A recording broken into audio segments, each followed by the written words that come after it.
I was on this BT Babai program last night where we talked about Shtisel 3 again. And I gave this to our Torah connected to our Parsha. I'll give it very quickly here. Parshat Chukat is our Torah portion, and this Torah is connected to Shtisel. And we have this law of the red heifer, the ashes, that they purify individuals from death, from the contamination of death. And we there's a whole process of how you do it. But there's a big paradox when it comes to this, because those who are involved in preparing the ashes, they become contaminated themselves, and they have to purify themselves afterwards. But those ashes can purify somebody who's contaminated from death. So it's like a paradox in the sense that it purifies some, but it contaminates others. And so this is a big exercise among commentators to try to figure out how to explain this or not.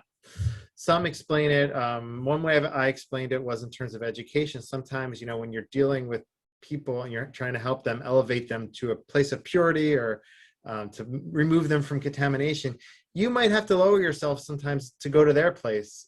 And in that process, you might become like contaminated yourself, but it's worth the effort. I'm not saying that that's the situation here at all, God forbid. I'm just saying that sometimes, like when you go down and you help somebody, you yourself can become affected. That's one way to explain that. But others just leave the paradox in place. And they say, there's this idea that impure things can also emerge from things that are pure or that purify. And this is a general idea in Judaism that people don't know about. And I would say in Shtisel 3, the general aspect of Judaism, the general piece in relation to Judaism is most of the good things in Judaism actually emerge from impure places, if you think about it. It's kind of crazy. And the idea is that there can be many messengers for our salvation, and we have to be open that they're not always going to come from the places that we think. Of course, we always try to go the straight path and do things the right way. But a lot of times things can emerge from very places you would never imagine. So think about it. Avraham came from a house of Avodah Zarah, of idol worshiping. Rivka, she came from Lavan's house. There was a lot of deceit and bad things there. Am Yisrael emerged from Egypt. We were formed in the womb of Egypt, a very impure place. Like you say, 49 levels of impurity were there. Moshe was born in the palace of Pharaoh. We grew up in the palace of Pharaoh. And you can keep going. The Mashiach, the Messiah of Am Yisrael, our Messiah, the one we're hoping for, emerges from an ancestral relationship. From Lot and his daughters, eventually Root came from that relationship, and Root begot generations that led to King David.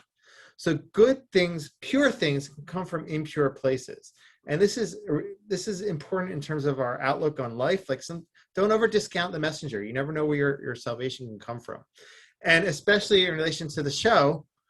There are many cases in this season of pure things coming from impure places or unexpected places. So here are a few examples that I wrote down, just kind of put down for myself. There was each character, really.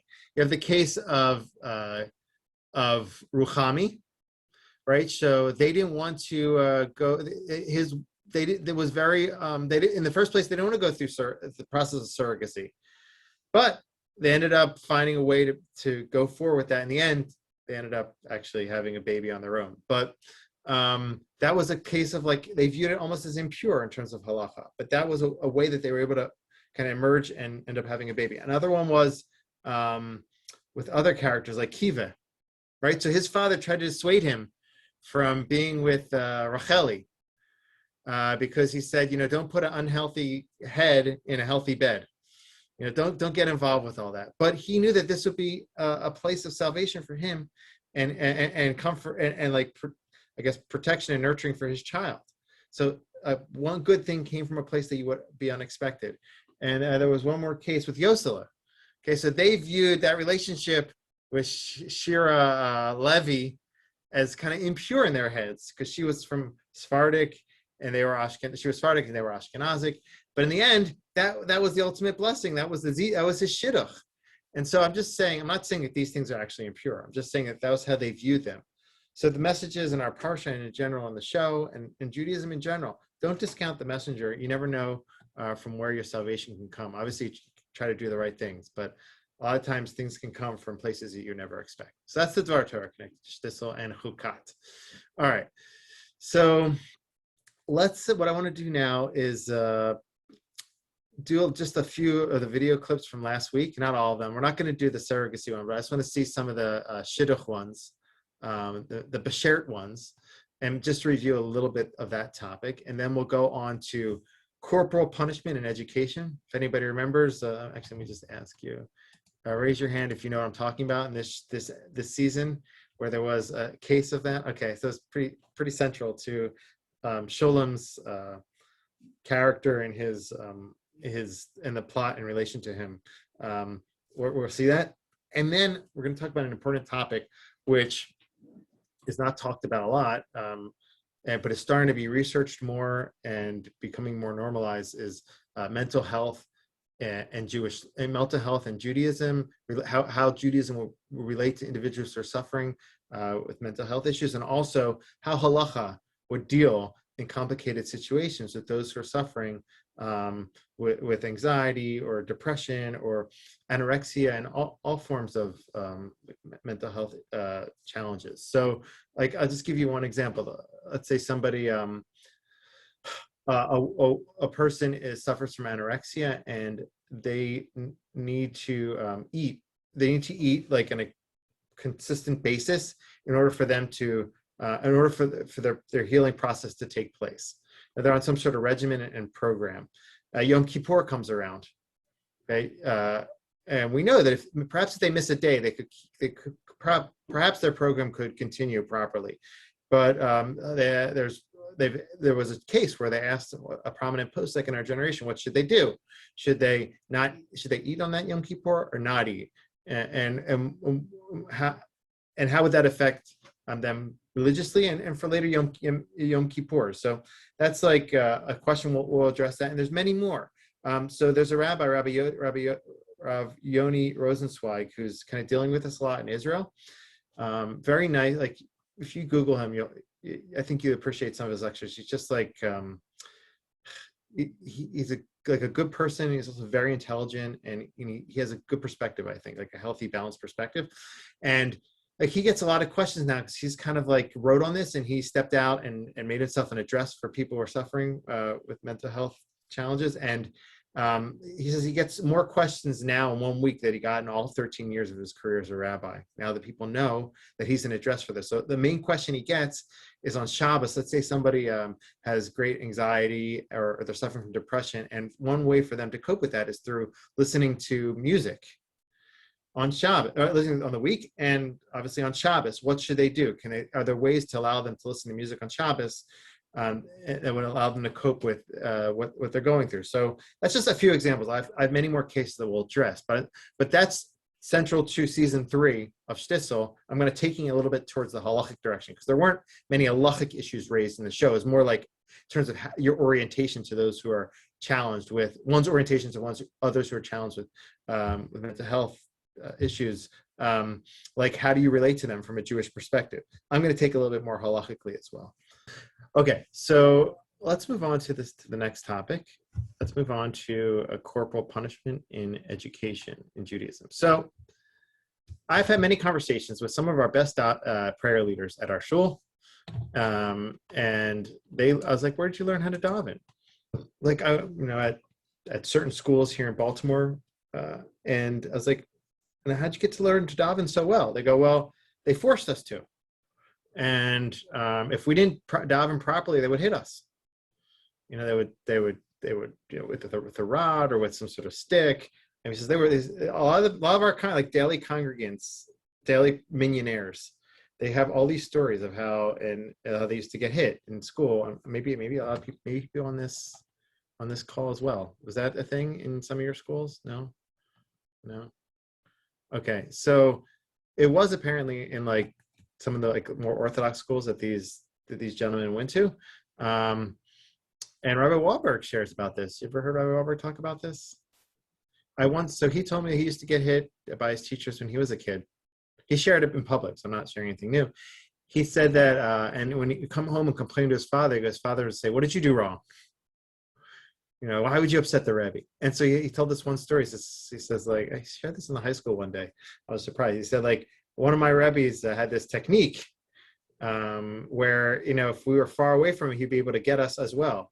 He says they would used to spread, he had like an antenna. He used to like stretch the antenna. So you could like, anyway, so this was prevalent. And actually, truth be told, somebody shared with me, like, it was in there, a millennial, that like in this community as well, like it wasn't uncommon sometimes for teachers to like chase after kids and that type of thing. So now it's like looked down upon, illegal in some states, not all states apparently. But what does Judaism have to say about it? And how do these rabbis allow themselves to do that? And you see in the show, in the Cheder, Shulam does that, and he ends up thinking it's perfectly fine, and that's how people are doing it. The only problem is that somebody was in the class recording it. So let's see that scene. So I just want to talk a little bit about this topic and where things were at one place, where things are now, and what are some like the justifications for things like for their switch, even in their Chederim, which is their movement. Like he says, you were even spanked when you were younger, but now we don't do it anymore. Like, how did that transition happen? So the source that he quoted in the movie is from Proverbs, Mishle. One who spares their rod hates their son or daughter, I guess. But one who loves him disciplines him early. Okay, so he said that. Sholem quoted this verse. Someone who withholds the rod, then they hate their child. So what's the premise here? One who does not discipline their child, it's not helpful for the child. So, but this was understood. If you read the text in its simple language, there's a rod here. And so someone who does not discipline, whether like, verbally or in other ways, or also physically, you're not doing your children any favors. And it seems to be that it was understood for many generations to allow. I mean, this isn't the only source, but it was assumed that one could discipline their child through hitting, through spanking. Here's a source from the Midrash, which just say, "Who spares the rod hates their son." But he who loves him disciplines him. In the world, if a person says to his friend, "So-and-so hate your son," he would be ready to reduce his livelihood. And why is it taught he who spares the rod hates his son? In order to teach you that anyone who refrains from disciplining his son in the end causes him to fall into evil ways and will hate him. So it seems to be that it's assumed that there's an adult will be hitting their child in the process of educating them and helping them kind of go down the right path. Now, later on in the Talmud, this is modified, and by today already, even in like ultra-Orthodox circles, there are explanations that dissuade educators from hitting, and reinterpretations to that verse of those who spare the rod, that the rod is understood as something figurative and not literal. So here's a source from Baba Batra. It says, Rav said to Rav Shmuel Bar Shelat, this is from the Talmud, do not accept a student before the age of 6. He is too young, for it's difficult for him to learn in a steady manner. From this point forward, they'll accept him and stuff him with Torah like an ox. So basically, even if he doesn't want to learn the Torah, force the Torah upon him. And Rav further, so continue that, Rav further said to Rav Shmuel Bar Shelat, I'll up you one. When you strike a child for educational purposes, hit him only with the strap of a sandal, which is small and does not cause pain. So this is the Talmud. The Talmud says, don't hit them with something that could hurt a lot, but rather with the strap of a sandal. Rav further advises him, he who reads, let him read on his own. Whoever does not read, let him be. So this is not relevant. But so this idea of hitting only with the strap of a sandal says we accept this premise that there is hitting, but we'll do it in more of a modified way. Rashi says, "Maka kalash lo yuzah," meaning a gentle maka, a gentle patch, so they won't be harmed or hurt.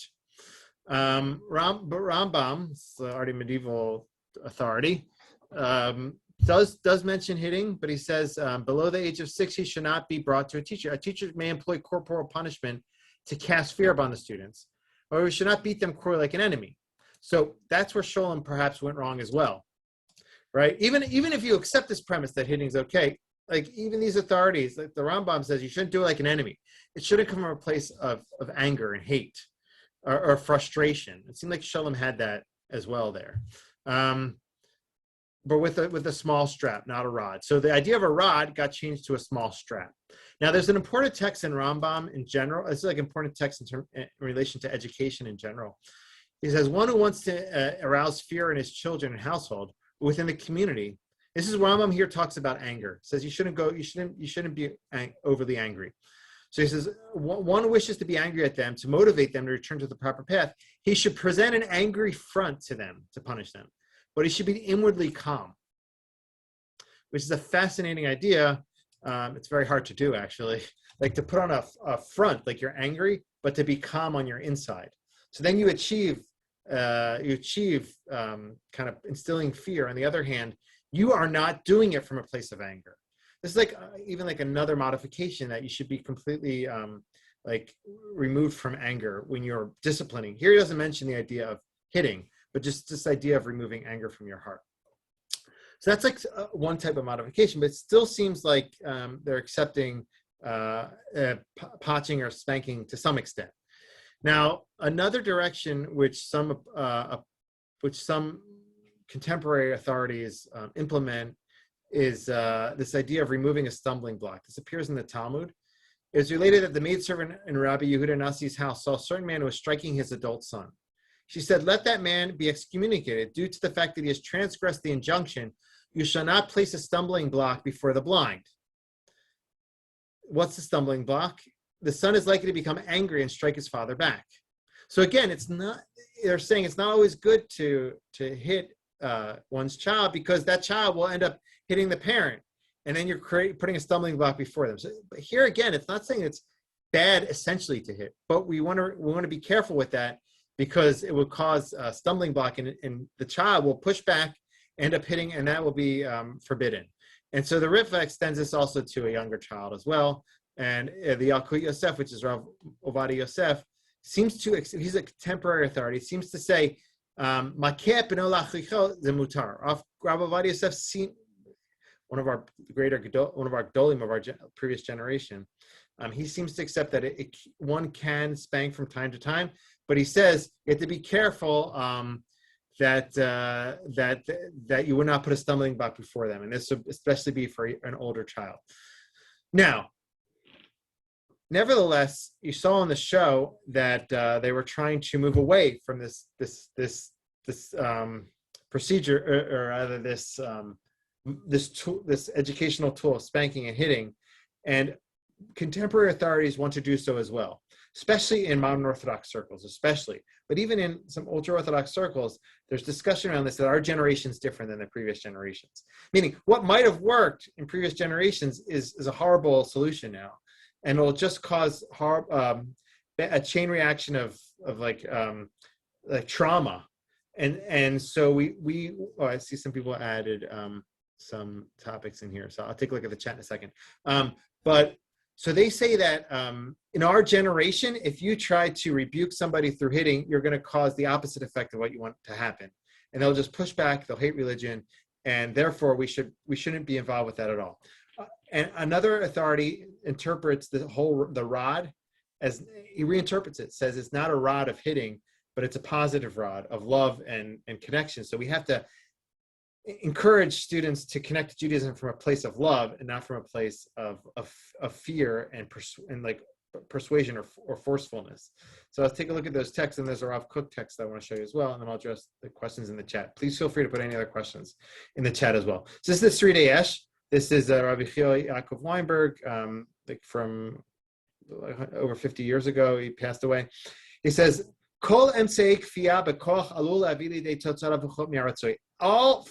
persuasive, forceful tactics will lead to the opposite result.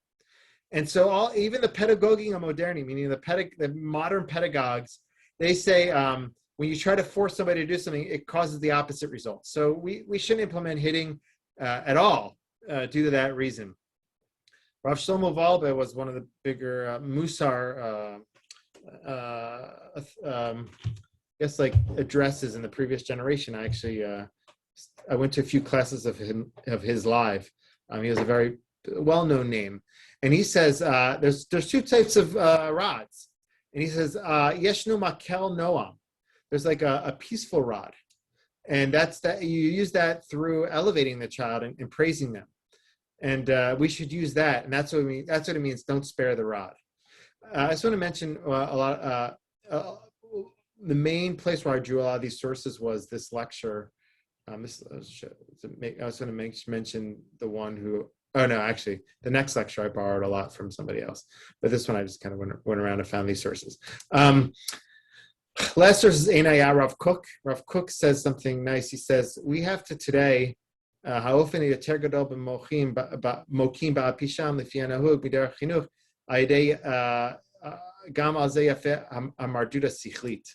Rav Kook, there's a statement in the Talmud which talks about it's better to have one iota of contrition in one's heart than 100, then elef malki, and given 1,000 hits or spanks. And Rav Kook explains it like this. He says, once someone understands on their own what's right, that can be extremely even more powerful than somebody just doing things out of fear without understanding. So he says our challenge today, and that's his general approach to the generation in his time, was that we have to try to convince people to do things from the intellect, and from that place, that's much better connection and bond to Judaism than doing it through fear and through hitting. So that's kind of like an evolution of hitting, but and like corporal punishment in the classroom. But there's been a big switch even from like a few decades ago to our generation where it seems to be shunned. There's cases in catering that it still happens now, and I saw when I was doing some research for this, I saw like there was a case that was like in the news where this happened, and in like an ultra-Orthodox community, but in communities I've been in, it's always been shunned and definitely like not even seen as a last resort. Just it's been seen as wrong. Okay, so if anyone wants to ask any questions, you can feel free to unmute yourself before we go to the next topic. I'm just going to take a look at the chat section as well. So Gail asked, Shira called him Yossi. Just a coincidence she was looking for someone with similar, yeah. So it's funny. Shira, when Shira Levi saw Yossi, she called him Yosela. She called him Yossi. But his name's really Yosela. So I guess she was looking for a Yossi. He was looking for a Shira. That's the whole idea of Bashir. Okay, that was highlighted through that, I think, as well. Raise your hand did you think season 3 was up to par with season 1 and 2? Raise your hand if you thought it was. Okay, raise your hand if you thought it wasn't. All right, so it's mixed opinions on that. I've heard people have different opinions on that. Anne, you're raising your hand. Just another question. There was a fair amount of Yiddish in the Shtisel program. So, and it was great for me because I do speak Yiddish, but I'm wondering in the communities today, how much Hebrew they speak, how much Yiddish they speak. Is it a mix? Yeah. In the very, very Orthodox.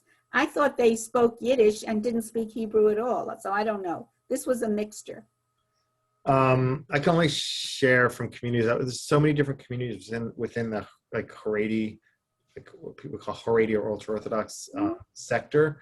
But like I lived in Bnei Brak and I heard Yiddish all the time. So it would depend, I guess, also on the origins. Like there's some, I lived among Yemenite Haredim who spoke Hebrew, and Mizrahi Haredim.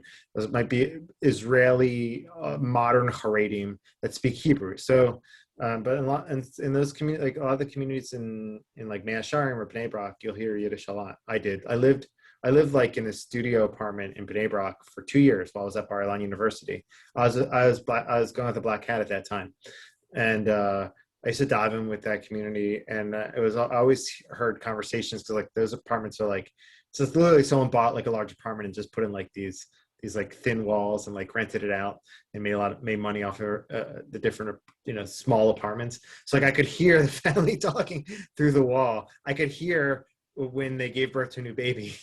Cause like I hear like a lot of crying. Like it was like very quiet for a while because the mother was like away. And then she'd come back and hear her crying. I knew like a new baby. So like I heard a lot of Yiddish at that time. I thought I remember hearing that they avoid speaking Hebrew because that's Lashon HaKodesh. It's the holy language, and it should just be used in the synagogue when they're praying or when they're learning. And for the street and everyday life, they should use not a holy language, which would be Yiddish. So I was wondering if that's changing. I can't say for sure. I know that I've heard that statement before. I don't know how much like it's an active motive for not speaking Yiddish or for speaking Yiddish. I don't know. Yeah, Deborah. What was it like for you? I can't quite picture you in those hotel lobbies on a shidduch date. What was that like to be surrounded by other people doing that and trying to have like a private public moment? I just don't get that at all. Did I? Well, I told you that story, didn't I? You know that story when I was in the hotel lobby? I told you that, no? No, I just heard you say that for the first time. Okay, so those lobbies, and I think I shared it last time. I'm happy to share it again. Like, so it was weird, to be honest, like, because I didn't grow up even religious, so it's right.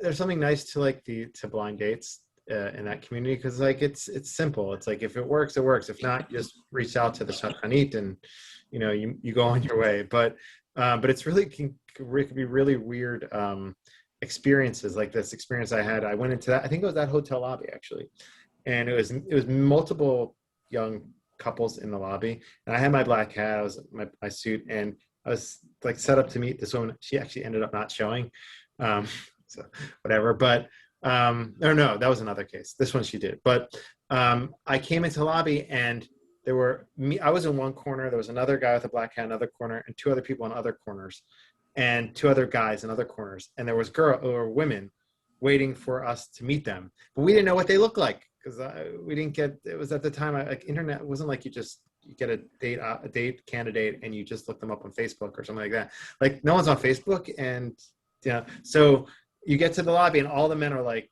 standing behind like these like pillar columns, like all afraid, like who is the woman that I have to meet? And so like I ended up just being the one who like moved forward, and I was like, "Are you?" Da-da-da. She's like, "No." I was like, "Okay, are you?" And so that's how we kind of figured it out. But it's weird. It's actually weird, but it's but it works. A lot of people are still getting matched that way, and they're seeing success. So there's pros and cons actually. That's like a whole other a larger topic of dating. I did talk about that actually in one of the episodes of my A Bissel of Shtisel.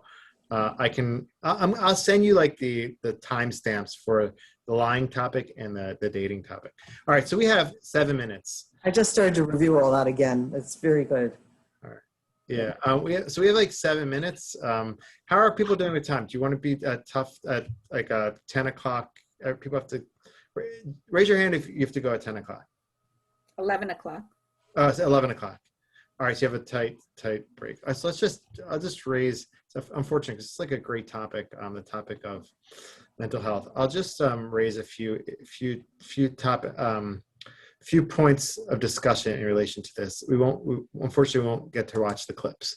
All right, so here's the topic of mental health in Jewish law. So this lecture, the sources, I literally cut and pasted a lot of these sources from a source sheet from a lecture called Mental Health and Mitzvot by Rabbi Mordechai Torshner. I think that's how you pronounce his name, Torshner. And also Rabbi Yoni Reisenswag. I like lifted a lot of cases from his discussions on this. So let's just talk a little bit about ways that people deal with. Here's some practical cases, okay? And then I'll just talk about the four avenues for addressing this that are mentioned at least in this rabbi's lecture, and Rabbi Yoni deals with some of these as well. So here's some practical cases that appear in that lecture and that are real cases that came that were presented to these rabbis, at least to Rabbi Yoni Rosenzweig. So turning on the music on Shabbat for someone who suffers from depression and anxiety. This Rabbi Yoni says this is the most asked question. You have to find what's the halachic status of listening to music and how to evaluate the severity of the situation. Like if someone comes up to me and says, "Rabbi, I need to listen to hip hop on Shabbat, otherwise it's not the same. So that's one type of like need for listening to music. There's somebody else who's has extreme anxiety, and this is a coping mechanism for them, and for them to disconnect from that on Shabbat, it could lead to very bad effects. So would a rabbi allow for that? Another case would be davening. So this is brought in the lecture I mentioned. One needs to make sure that they're clean before davening. So you go to the restroom and before davening. So for someone with OCD, this could lead them to miss davening because they could, and it could lead to a really extreme situation where they're constantly trying to clean themselves to the point that it could lead to very stressful and like even dangerous reality, because we're demanding them to be clean, and constantly cleaning might trigger some of their compulsions. Somebody might have phobia connected to crowds. So do we force them to daven in a minyan, or do we say you can daven on your own? So these are questions that can come to rabbis. So this is a case that Rabbi Yoni described. Someone needs to take a hot shower and listen to music in order to deal with their depression. If they don't, so they came to him with this question, and they said, I need to do this. And he says, what happens so what do you do now? So I don't do it because I know it's forbidden to listen to music. So he said to her, what's happening instead? He goes, well, in order to cope with my situation, I induced myself I induced vomiting, and I cut myself every Shabbos. So he says, well, posek, there's definitely room for this posek to consider allowing for hot shower and listening to music if this is the alternative. So this brings you a lot of cases. And of course, all the poskim, all the authorities say that every case you have to deal with on its own. You can't just say, someone who's depressed, they can listen to music. No, you listen to the case on its own and try to figure out how to deal with it. So here are a few considerations for allowing somebody to transgress certain laws if they're suffering with mental health challenges. So one avenue for dealing with it is we consider if someone's life is at risk.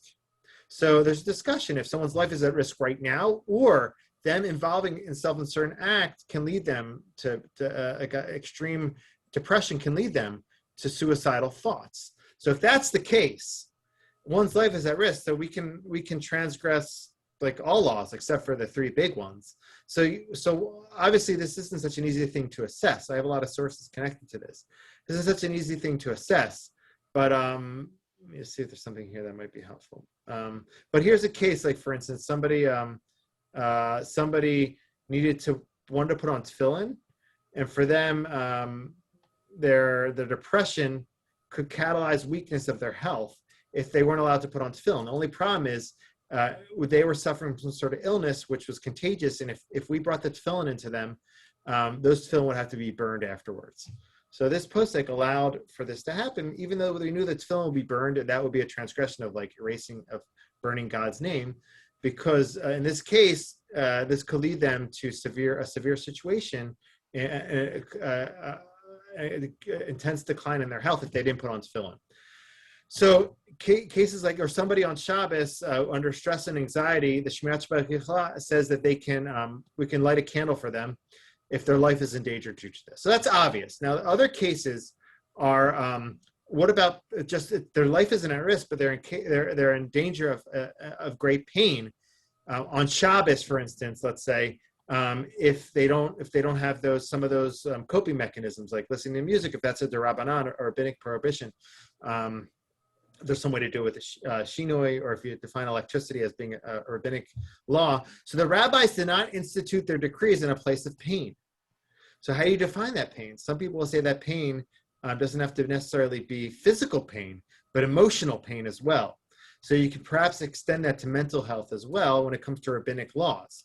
So that could be another way to enable individuals who are truly suffering to find mechanisms to allow themselves to cope on Shabbos when it comes to pain, not necessarily danger of death, but pain when it comes to rabbinic laws.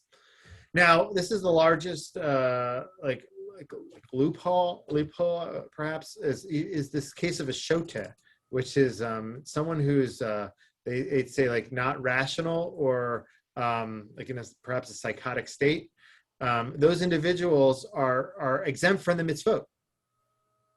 So if you define somebody, even not altogether a shoteh, but or even for one specific thing, they're considered a shoteh. In relation to that specific thing, they could be exempt from mitzvot in that situation. So it wouldn't even be that we'd be allowing them; they just wouldn't be liable. Or it wouldn't be what's it called? They wouldn't be commanded in mitzvot in their situation. So those are like different directions that posts can go. One final one is that we say if we allow individuals to desecrate the Sabbath for one Sabbath, it will enable them to guard many more Sabbaths. That's also will be something that people would take into consideration. And let's give me one more minute, or 2 more minutes, please. 1 more minute, just to give you another more case, and another minute to summarize. Rav Asher Weiss was asked this question about Yom Kippur, about someone who's suffering from anorexia, if she can eat on this Yom Kippur, even though obviously not allowed to eat on Yom Kippur, because this is part of her process of kind of improving and enabling her to like return to a normal eating routine. He says, of course you can, because if we enable you to eat on this Yom Kippur, it will allow you to survive and also eat fast on many more Yom Kippurs, upcoming Yom Kippurs. So that was his, those are like the 3 general directions when it comes to mental health. One is to say if it's posting taken into consideration when they're dealing with mental health issues, is the one's life at risk? If not, is there immense pain? And perhaps there could be some flexibility in that situation when it comes to rabbinic laws. Also seeing if we can define the individual, if the individual falls into the category of shoteh, which would be somebody who thinks irrationally or challenge, like mental challenges, that individual will be exempt from mitzvot in some situations. And so perhaps you could take that into consideration. Also the idea of we enable somebody to, we desecrate the Shabbat on one Shabbat, it can enable them to guard many more Shabbats going forward. So that's what's considered taking. It's like someone wrote a whole book on this. I taught it to you in like 7 minutes, but I would just say like topics we talked about are shid bashert. We talked about surrogacy in Jewish law. We talked about hitting. We talked about mental health, and we talked about the biggest lecture of trying to see how good things can come sometimes from negative things as well. These are just a few concepts and themes that are highlighted in Shtisel 3. Obviously, there are many more, but this is all we could cover in this like limited format. So thanks for joining me on this kind of like roller coaster, but we got through good material and I enjoyed learning with you.